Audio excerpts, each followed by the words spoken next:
like to introduce Mark. Oh, okay. Mark, how long have you been practicing with us? I haven't been practicing with you guys for 8 years. 8 years. This is Mark Bass. He will be giving the Dharma talk.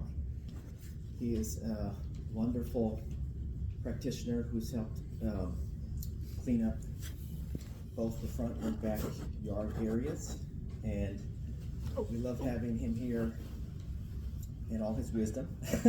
So I turn it over to you, Mark Bass. Thank you. Oh, and Paul Meistercheck from the Choge Center in New York City will be answering questions. He's Judo Pupsinu. He's been with the school a very long time, so I'm sure he'll love to answer any questions you may have. So thank you for that lovely introduction. Hi.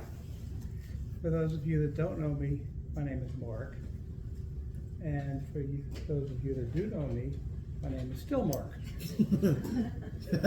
Nice to know some things don't change. I asked my mom when I was a kid why she named me Mark. And she said because at the time, there was nobody around named Mark. Which I thought was okay. Of course, we moved a few years later and we moved to a neighborhood where there were like 5 Marks. So one mom would yell Mark and all 5 of us would go running to go home. Thanks. Do I have to wear it? Just whatever, small comfort. Is it working? Okay, Sounds good. so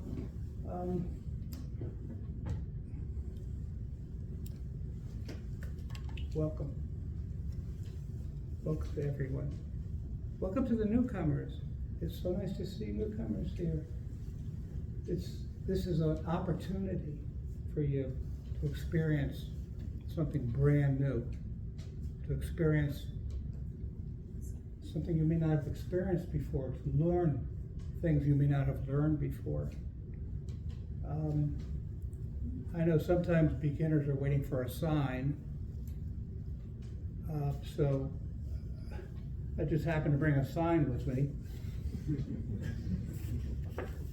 So this sign says,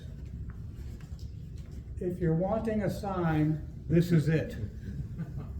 Okay? You have arrived.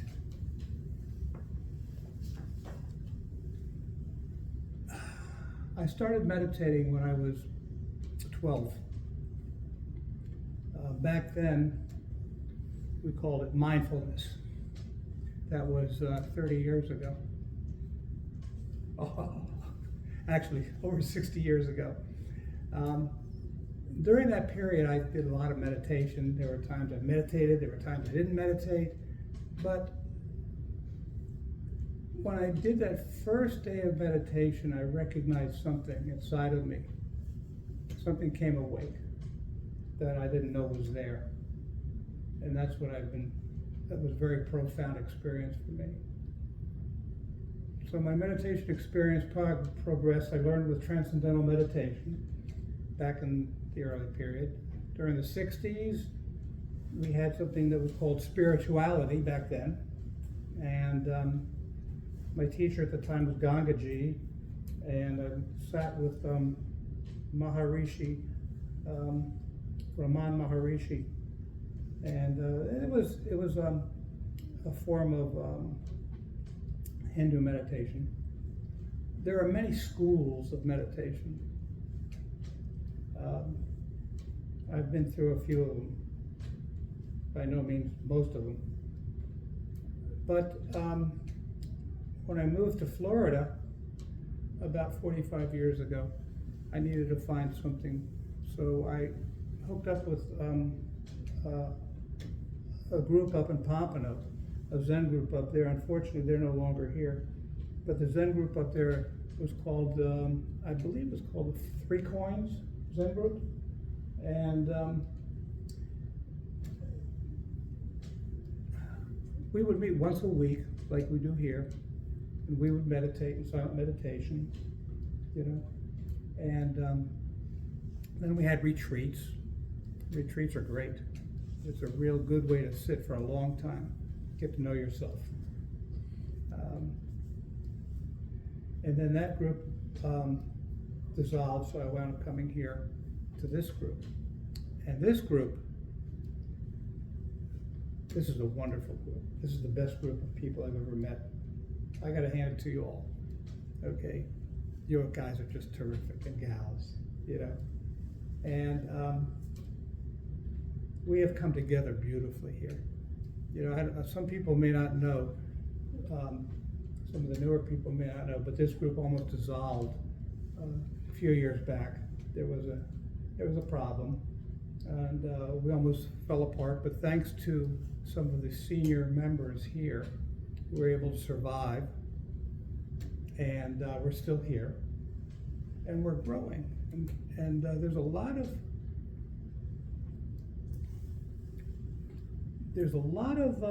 what's the word I'm looking for? Fellowship. There's a lot of fellowship here. Now wait a minute. I have to be politically correct, right? So I have to say there's a lot of ladyship here also. Because, you know, nowadays you have to be politically correct with everything. So I don't know, you know, I'm not into this stuff. So I'm just going to say there's a lot of ship here. And we have survived the storm. You want to use a metaphor? We have survived the storm, and we're on this ship together. And our ship is moving. We're sailing right along, and we're picking up speed. And the storm that we have survived is behind us. I think as a group, and as a fellowship, or a ladyship, or just a ship, we can move forward. The temple looks absolutely marvelous. You know, we have all made such efforts in improving things, whether physically or spiritually. You know, just being here, inspiring other people, going out and doing physical work to make this place look good. All of this stuff pays off. It's all part of what we're doing.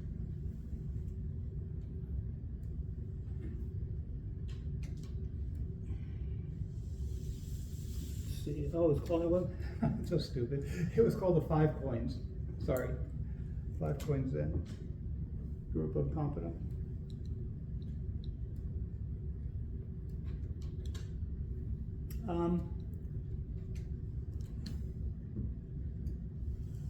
I didn't really prepare much to talk about. I'm kind of like shooting from the hip. Marianne said, why don't you make an outline so you can have something to follow while you're sitting there talking to people. So I made sort of an outline with some ideas that I jotted down. One of the things that I jotted down was, you know, we have this fellowship that's called the Sangha. And in Buddhism, they have what's called the 3 treasures of Buddhism. And the 3 treasures of Buddhism are Buddha, the Dharma, and the Sangha. And Buddha is, something happened.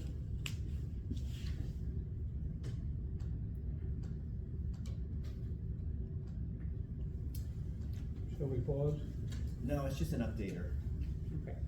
I think just updating, it's fine. All right, well, good. So Buddha, of course, is the founder of Buddhism.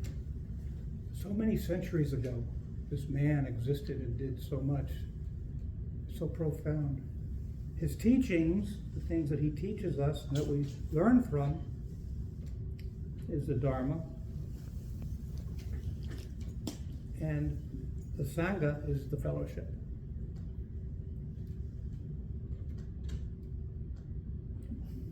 Learning from the Dharma, I've learned that through meditation, there are so many things that go on in my mind. It's unbelievable. I have this chatterbox inside my head. You ever play Pac-Man? And you ever see a little guy go, that's right here. all the time going, my brain, you know, this little Pac-Man talking to me.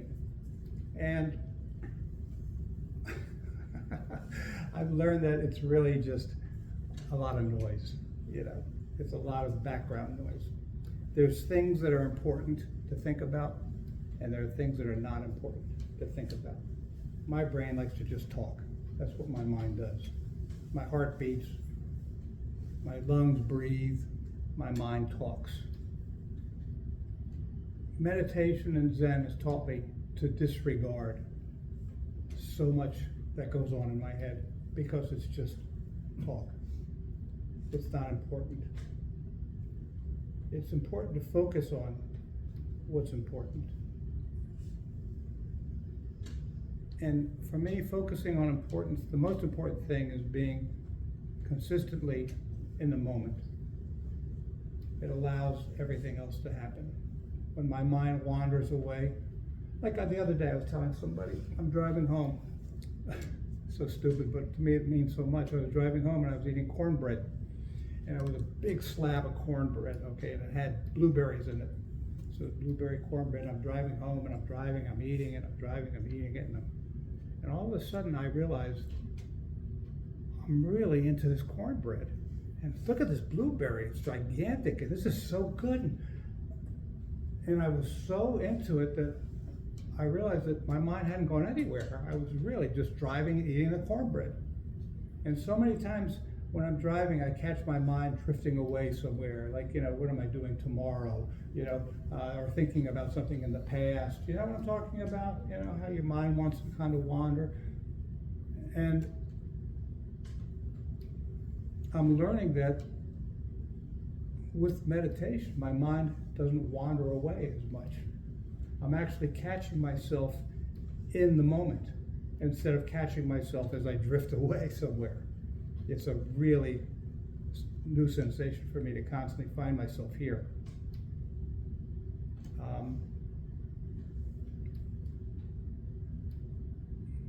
By the way, I like cornbread. Next time I'll put some butter on it. It'll really be fun.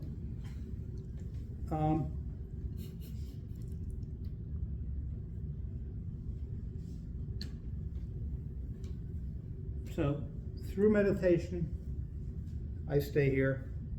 Being here, I find that I'm very aware of a lot more that goes on in my life and other people's lives because I can be focused. I'm not living in my head. How did I get this way? I don't know. I got this way through meditation. You know, I got this way through Zen, through following the teachings, for doing the things I'm supposed to do here. We live in a world right now that has terrible things going on. You just got to turn on the TV and there's death and there's destruction and there's war and there's hatred, and it's a world that we live in. And sometimes I say to myself, oh my God, you know, what's going on? What can I do? How can I help? You know, I feel so small when all of this stuff is going on. So I would like to read something, if that's okay, from one of my books that addresses this very issue. And I thought it might be beneficial for all of us. So this book is called The Teaching of Buddha. It's one of the many books. I'm sure they're out there. And it talks about when the world's on fire. And the world is on fire. We in America, we're very fortunate. We don't have bombs falling on us or rockets falling on us or tanks invading us. You know, we don't have starvation and suffering. We don't have drought. There's so much in the world. But so the world is on fire. It says, when a fire of passion is endangering the world, the composition of the universe matters little.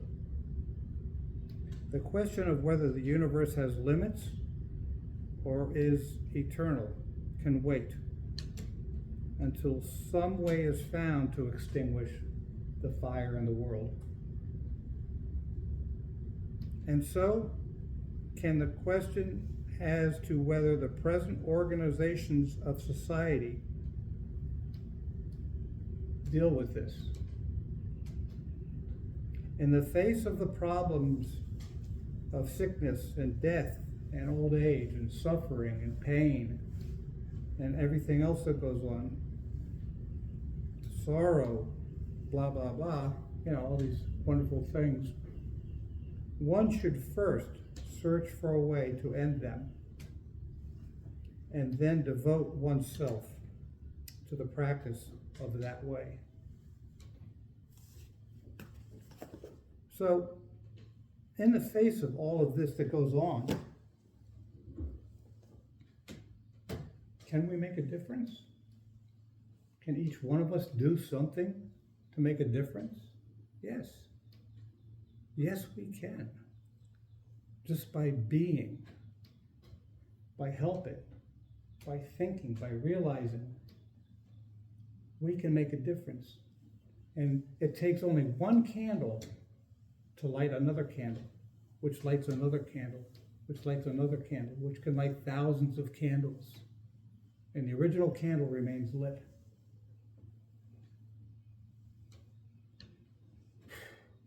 Running out of steam. I tend to talk a lot, so sorry. I like to babble. So, make a difference.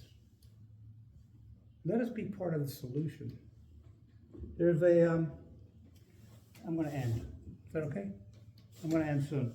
There's a Japanese word that I want to leave with you to think about, because you should have something to think about after listening to all of this, okay?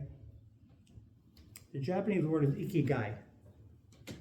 It's made up of two characters. One means living, the other character means value. And when you put them together, what it means is making your life worthwhile. We don't have a word like that in English. So remember ikigai. Remember when you were in high school? And there was always that guy that you didn't like, he was kind of icky. Okay, ikigai, easy to remember, okay? And remember that word. Make your life worthwhile. Help the world. Help all of us. Ikigai. Thank you.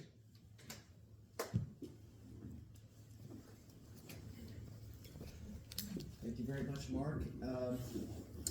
Steve, maybe you can help me clear this screen. And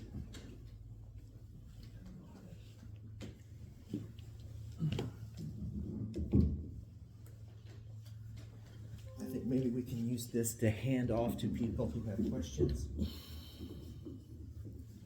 Paul, are you still there? Of course. We're just trying to clear the. There we go. Thank you, Steve. Yep. Okay, let's turn the camera. We really need to upgrade our computer. Sorry about that. Okay. Does anybody have any questions? Anything at all about your practice? This world?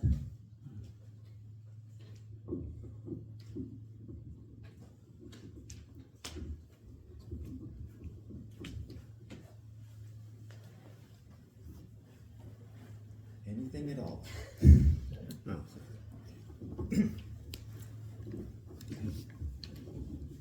You can just use it as a microphone. Oh, yes. Yeah, so when you stated that the world is on fire, certainly I feel the same way, and I also feel small. And I'm not sure that my state of mind can fix things.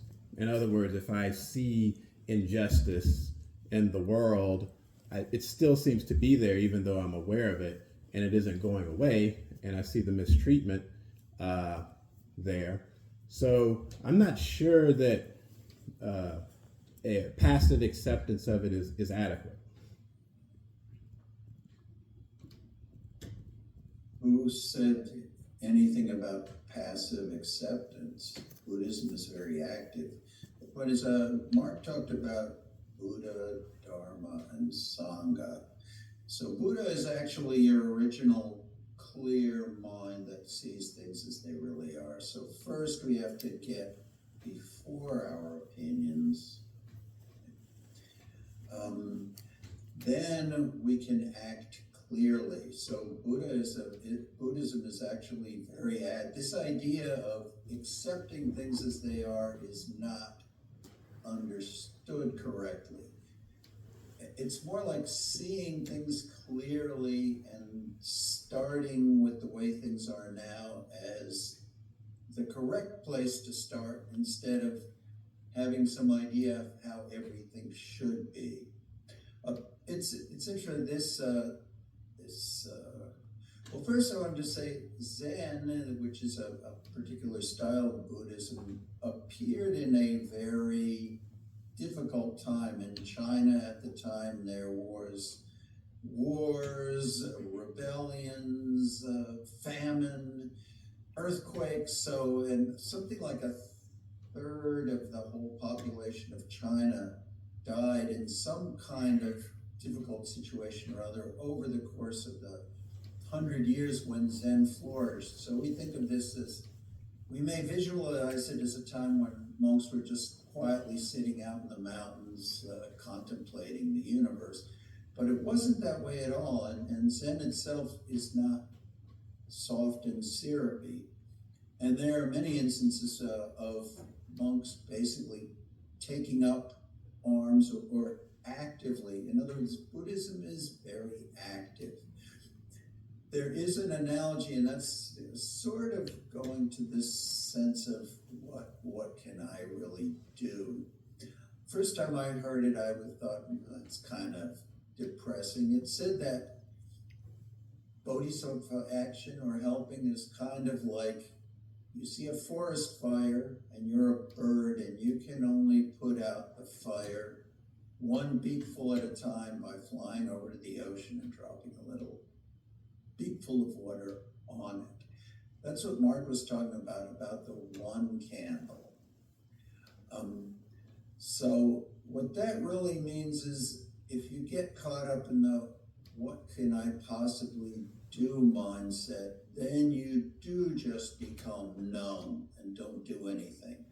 So it's just about being clear what is really going on here before my opinions about politics. So someone in our school, one of the head monks recently said, in the situation in the Middle East now, the only thing I care about is suffering, right? Not about which side is right, because that's where we end up getting caught and losing our humanity. Anyway, the point of that, I don't know how long you've been sitting, but we say 4 great vows right at the beginning of our practice, and we say, sentient beings are numberless, I vow to save them all. Delusions are endless, I vow to cut through them all. The teachings are infinite, I vow to learn them all.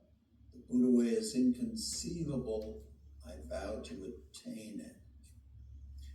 So the point of Buddhism is to sit, to understand this original clarity that we all share, and then do whatever you can in this moment. So this analogy of a beakful at a time is to create a sense of hopefulness, or to tell yourself, yeah, but you can try to put it out a beakful at a time. That just means whatever you can do in your life, or like too many people do, you can just drop some more gasoline on the fire. So are we part of the problem, or are we part of trying to fix it? And can we do that in a skillful way? Anyway, your basic question was about acceptance, and Buddhism is not about that kind of passive acceptance. I don't know if that helped or not, but.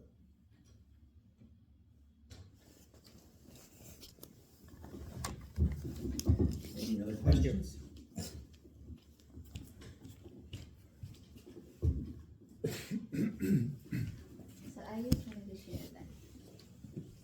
sometimes something that helps me with this practice, and I'm gonna talk about the personal experience, is when I'm trying to, I don't know, somehow contribute to the solution or trying to be part of the solution, I get overwhelmed with emotions. And something that I've learned this year with the practice is it helps me kind of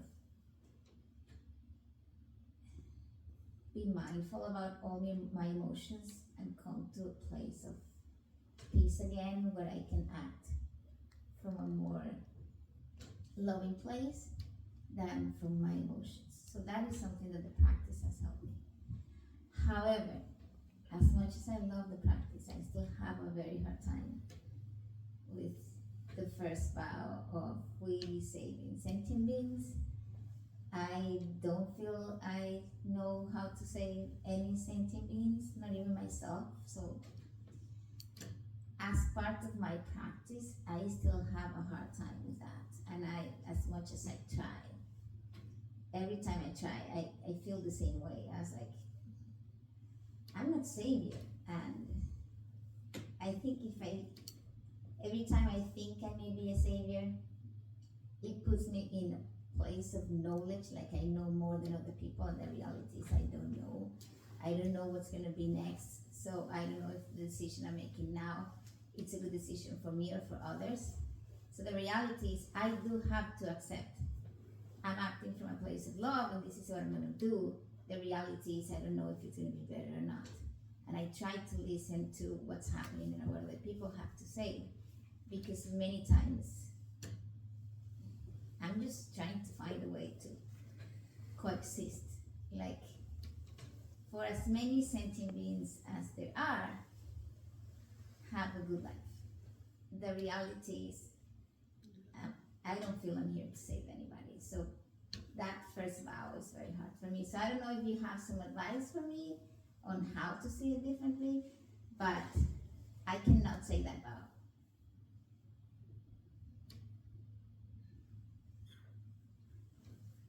It's an intention.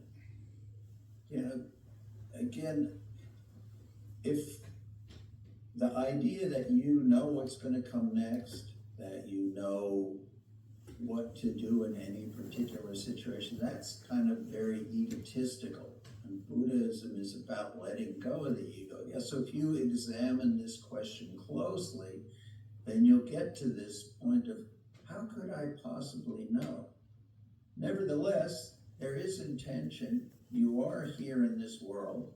So after like 13 billion years after the Great Bang, stars, galaxies, everything else, it all came together to create you right now in this moment. So what are you going to do with it? So that kind of examination, the Buddha didn't know what would happen either. Nobody knows. That's why Zen begins with before thinking. Nevertheless, human beings have the freedom that most animals don't have to not just react from instinct and self-preservation. So what you can do, first of all, does that seem like a good intention or not? Right? In every situation, because each of us can only encounter the little piece of the universe that we inhabit, can we be helpful? Can we, how much of the time can we devote it to, and this is just in our simple, ordinary, everyday activities. We can't all be Mother Teresa, and even she could only help a certain number of people. But when you see people like Thich Nhat Hanh, great pacifists and great humanists and great social leaders of social movements over time, they made a huge difference. One interesting thing, there's something called cognitive dissonance. So there's a lot of different words for it, but it's basically, and social media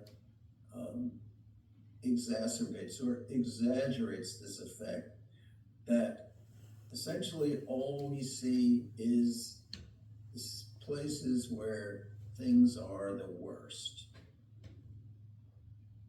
And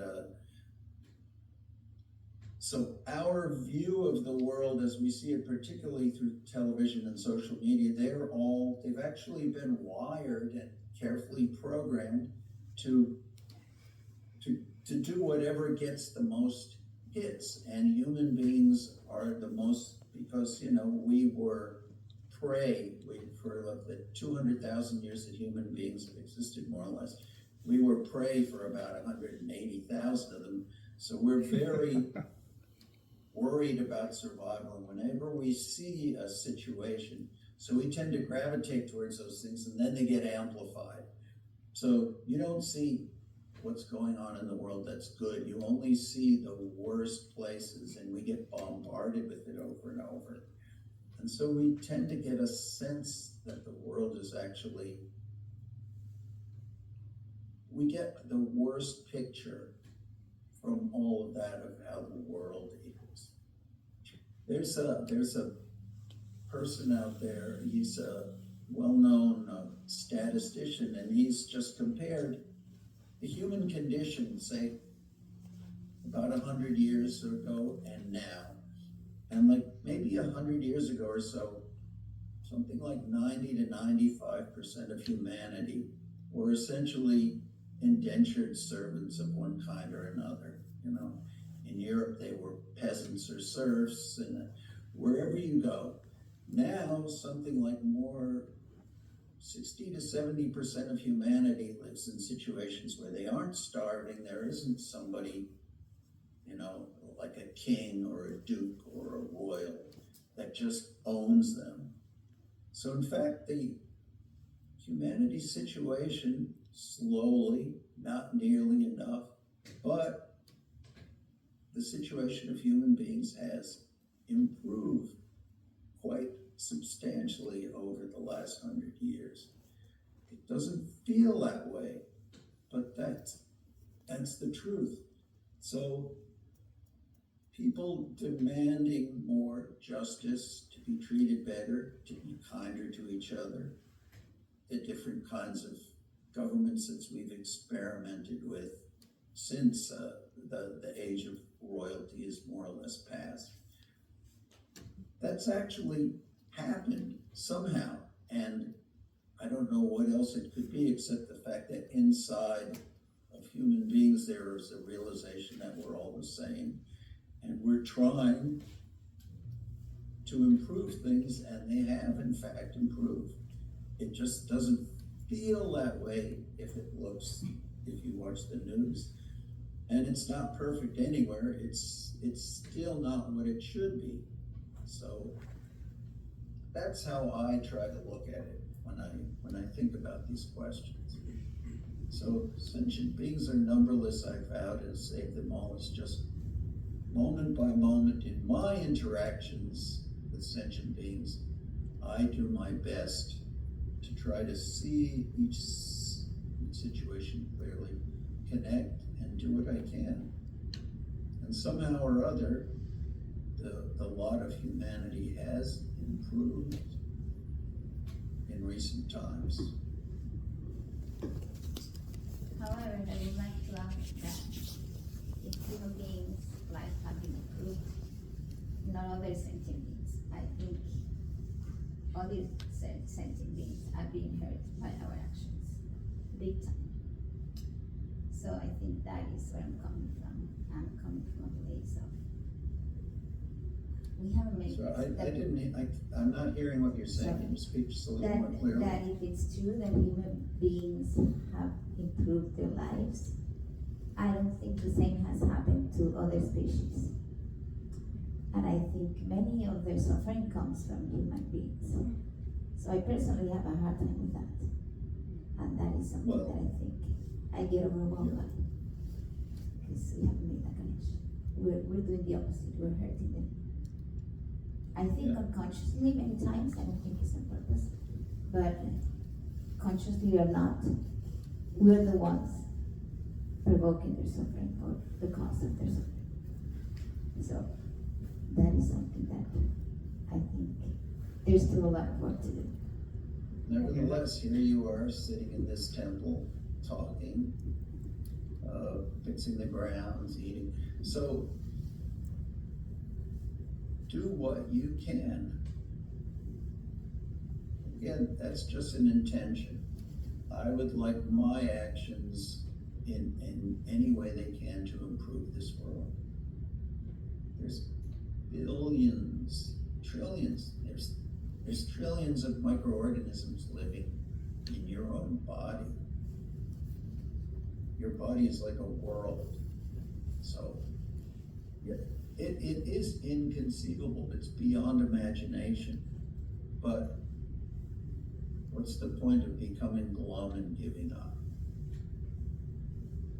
You do your part, and collective action can be very powerful. A lot of times it goes backwards, but a lot of times it goes forward.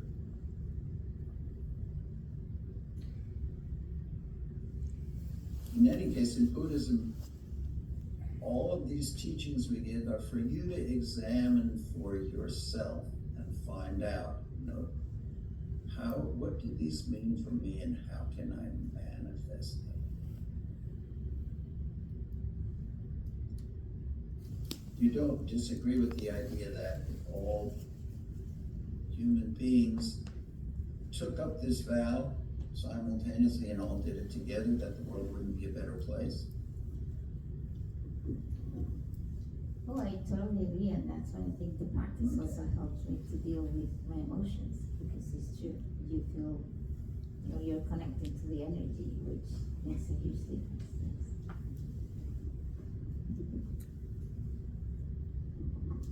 Thank you.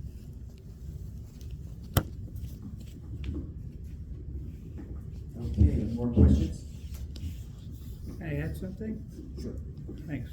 So, I live with Mary Ann, and as you're aware, Mary Ann is slowly dying. She's not doing well. The doctor gave her 6 months, but then again, he gave her 6 months 6 months ago. So we're kind of going 6 months a step. But during this process, I've been talking to Mary Ann about, things in our life. And I said to her, honey, I said, she gets up, she goes, I found a worm crawling across the floor the other night. And I said, you found a worm crawling across the floor? What kind of worm?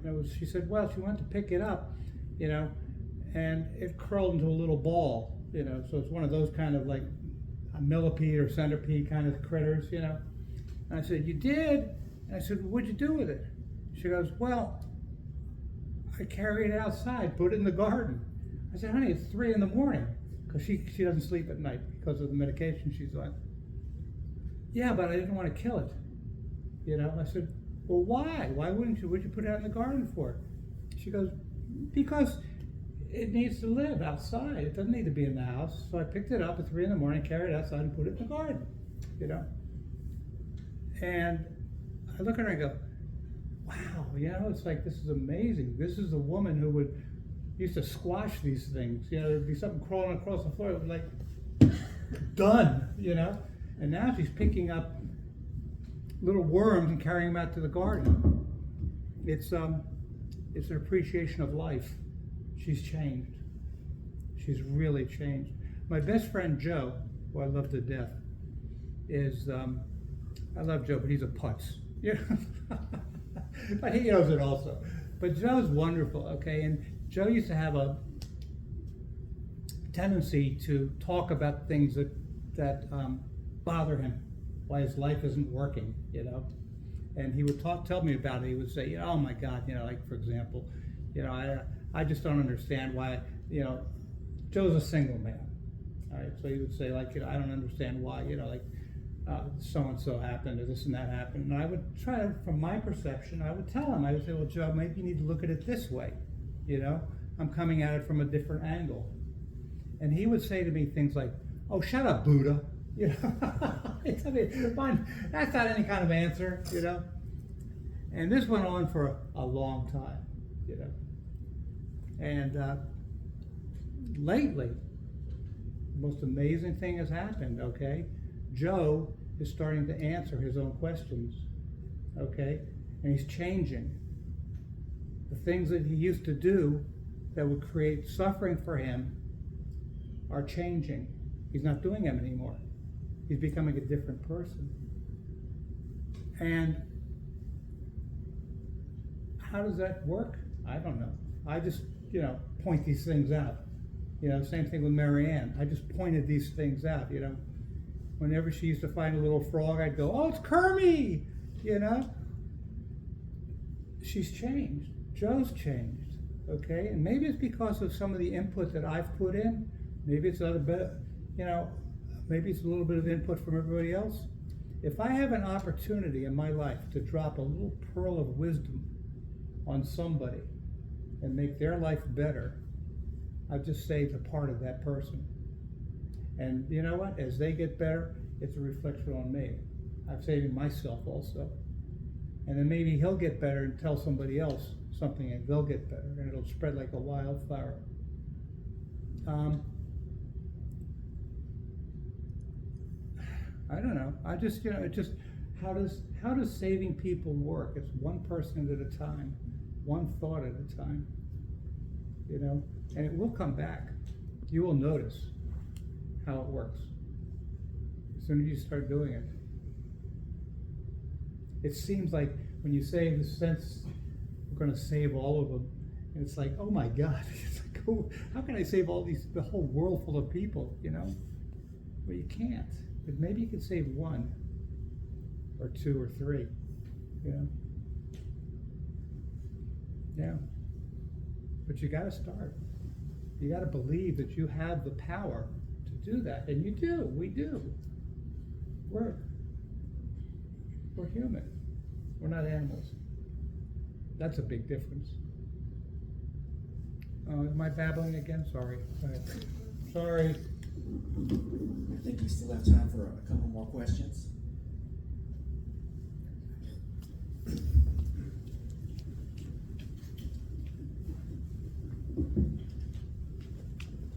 So I have a couple of questions about the practice of Zen.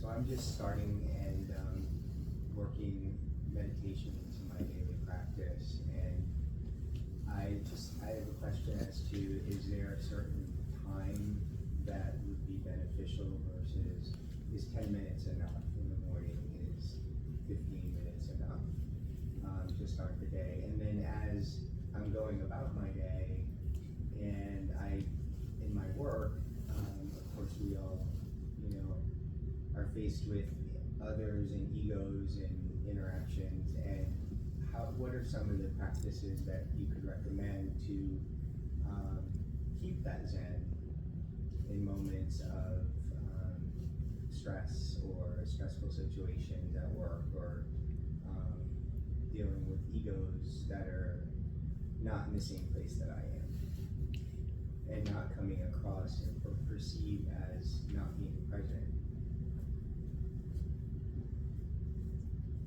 Well, there's two parts to that. The first was how long and when I sort of felt.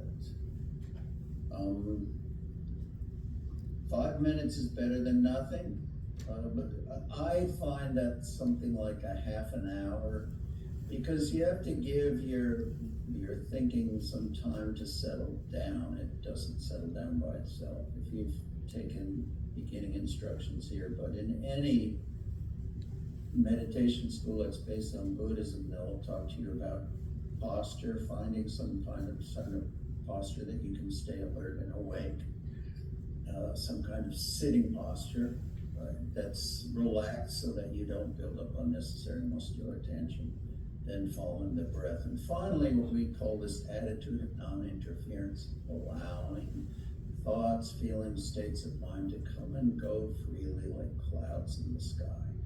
Takes a while for those clouds, which are your normal ways of thinking about the universe, everyone's too busy, so everything you don't have time to deal with in your life will come shooting into your mind when you've finally given yourself some time to be quiet.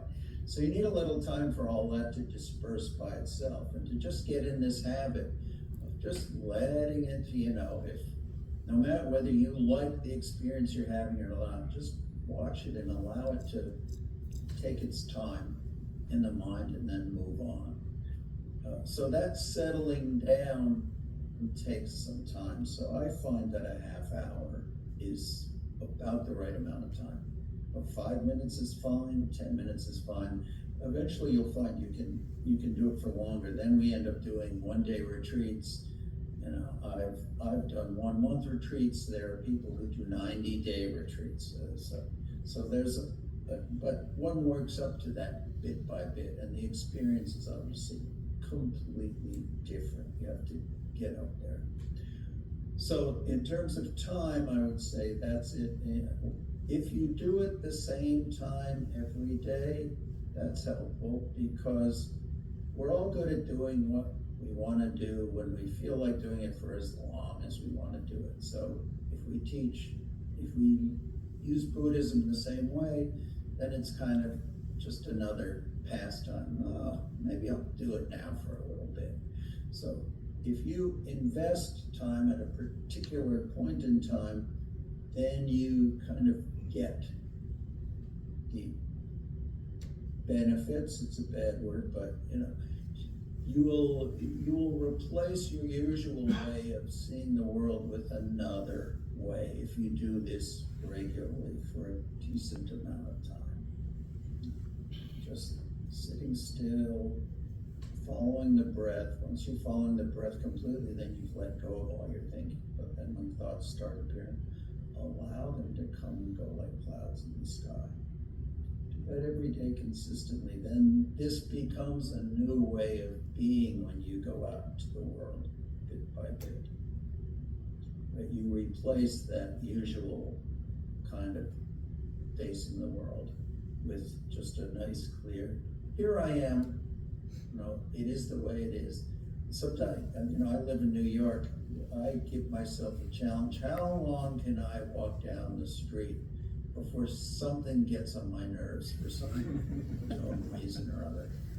That's what we're all like. You know, we're wired to want more of the way we want it to be, to get the things we want and to not have to experience the things we don't like. Right?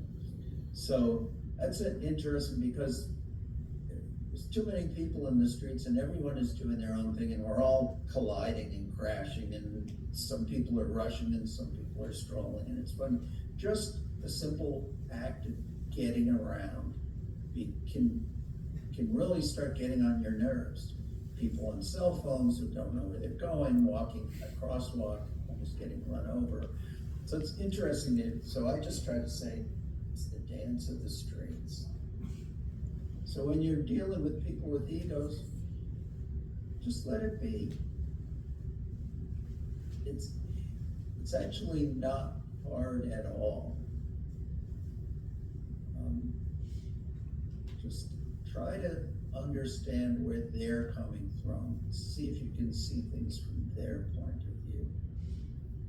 That's more helpful than kind of holding on to your opinion and trying to, stress, you know, the world is stress. All animals live with a lot of stress. Matter of fact, human beings right now, not in all places, but certainly here in the States, we're not worrying every second if there's a predator lurking around the corner.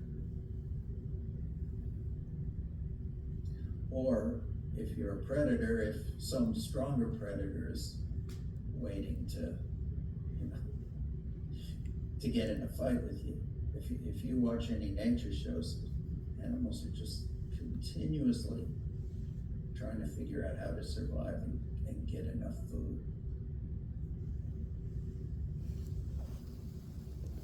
So thank you. And they've gone off a little into the nature world, but that's what it's like in a way. George, I think we wrap up at 10:30, right? Yeah, one more question. Okay, we have time for one more. Okay.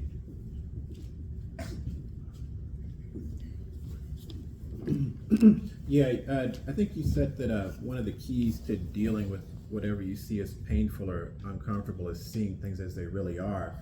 My question about seeing things as they really are is that seeing as you know, there's the waking state, the dream state, and the deep sleep state. And I guess the concerns with most people are the waking state.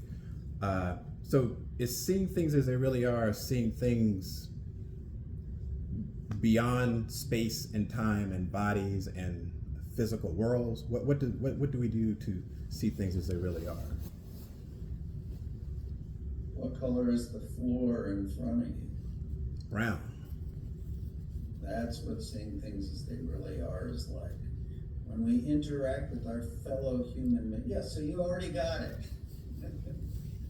The point is that we start adding a whole lot of preconceived ideas, particularly in our interactions with other human beings.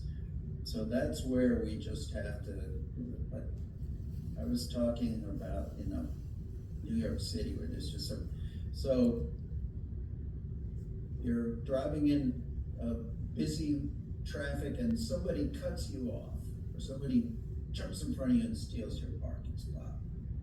Or it happens in New York all the time, go F yourself, when people are like trying, and then the other person will get angry and they'll start cursing each other, and I say, New York love.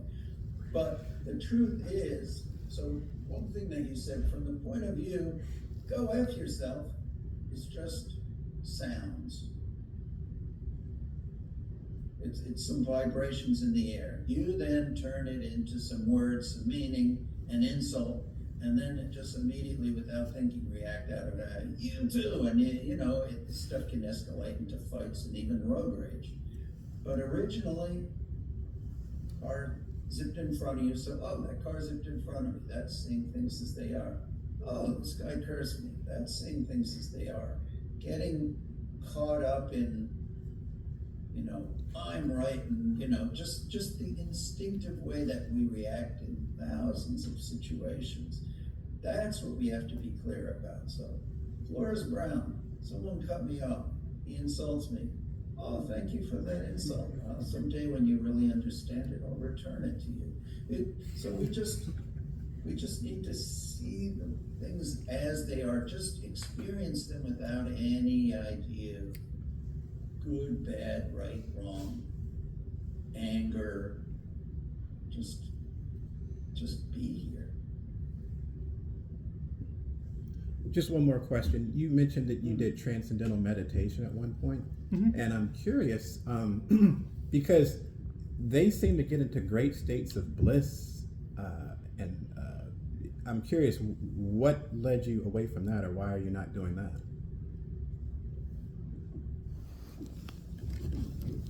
Great question.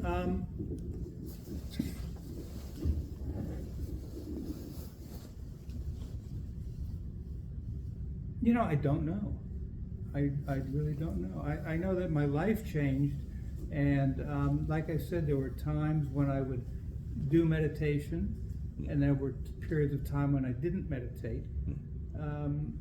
Possibly back during the 60s, I became a member of the drug culture, and I was actually a heroin junkie for a long period of time till I got clean and sober. And then during those periods, God, I hate being so damn truthful sometimes, but that's how it is.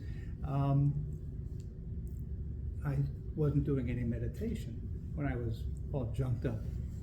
And so when I finally got myself straightened out, I went back into meditation, and that's when I changed from transcendental to Gangaji, which is a form of Hindu meditation.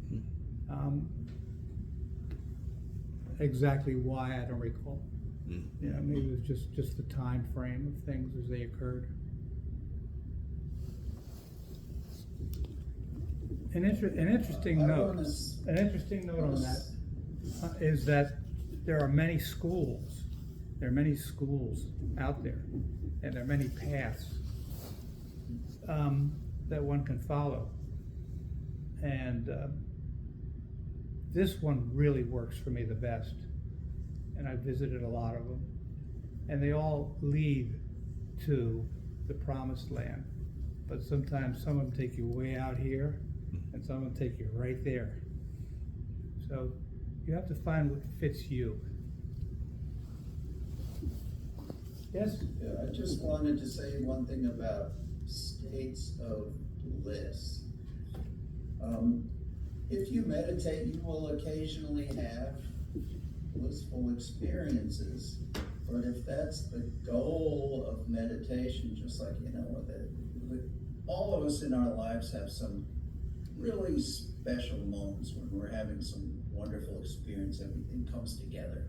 But if your practice is based on just having those moments, then you throw out the other 99.999% of your time, and you just spend your time trying to generate the next blissful experience.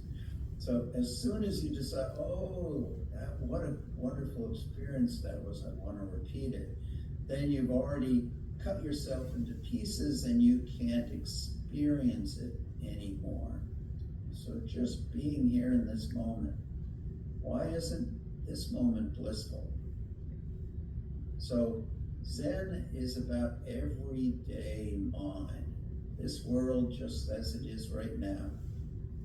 Somehow we're all sitting here turning vibrations in the air into sound, words, and meaning, also music.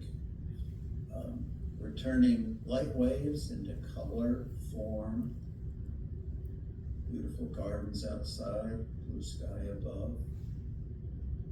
So we're already living in a state of bliss, but we want to have that kind of endorphin charged experience. And as I'm sure Mark knows, if he took drugs, I was never that interested in them, but those blissful states, after you've been in it for a while, it just becomes the new ordinary. So seeing the magic of this moment, it's already extraordinary. This moment is enough just the way it is. So those blissful experiences can be very motivating in the sense that we realize that the world is not necessarily the way we see it, that there are other ways of experiencing this moment. But that desire for bliss actually it slowly makes you more and more miserable. So just looking for those experiences, when you're having that exalted state, you're certainly not going to save the world with that. It's about getting down into the mud of this world. Our founding Zen master has a poem in one line I love. After so much wandering in nirvana castles, in beautiful states of mind that I can generate in my imagination, how wonderful to sink back into the mud of this world. So don't forget that. Already inconceivable, miraculous, and beyond comprehension. So seeing that wonder is another way that we then find our compassionate nature. It's already here. Thank you, Mark, for your wonderful teaching. We really appreciate it. And thank you, Paul. Thank you, Mark, so much. We really appreciate it. And we have some announcements. I think Buddha's birthday is in 2 weeks. Oh, George, you wanted to say something? Well, Buddha's birthday is May 12th, May 12th. and that's Sunday, Mother's Day, but it starts at 11 a.m. We're having a ceremony in here, and everybody's welcome, but you need to sign up by Thursday, May 9th. I think Anna sent an email with a link for you to sign up. And it'll be followed by a vegetarian meal. I need to know how many people are coming. And you can also purchase a lantern for luck and prosperity for a year. And it's a donation of at least $100, and it goes to the temple. So it's for a worthy cause, and they'll put a lantern up here with your name on it, and so forth.